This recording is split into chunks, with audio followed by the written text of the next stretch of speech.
देखिए, अगर अगर उनको लगता है कि कोई गलत प्रैक्टिसेस करप्ट भ्रष्ट आचार के साथ बीजेपी की कैंडिडेट ने चुनाव लड़ा है, तो मेरे ख्याल से इस बात पर किसी भी व्यक्ति को अगर ये पता चले तो सामने आकर उनको इलेक्शन पिटीशन करनी चाहिए, क्योंकि जितने साफ सुथरे तरीके से चुनाव हो, कोई भी जीते, कोई भी इस बात को करे, उसका मैं समर्थन करता हूं। बाकी ठीक है, अगर उनमें कोई तथ्य होगा या उनमें कुछ होगा तो कोर्ट उसको वैसे देखेगी।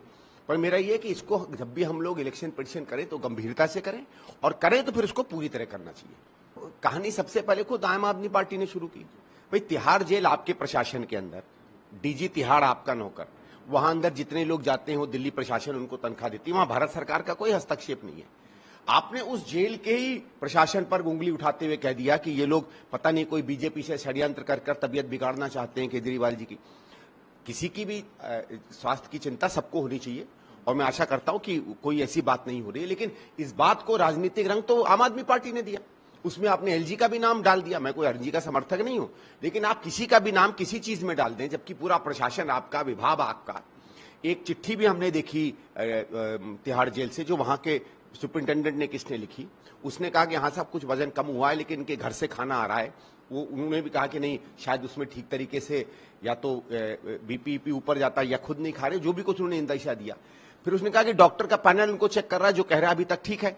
तो डॉक्टर भी तो दिल्ली सरकार के होंगे या एम्स के होंगे। एम्स भी बड़ी नामी संस्था है। मैं तो नहीं जानता कि एम्स के डॉक्टर कोई इस तरीके से किसी षड्यंत्र का हिस्सा होंगे, ना दिल्ली सरकार के डॉक्टर षड्यंत्र का हिस्सा होंगे।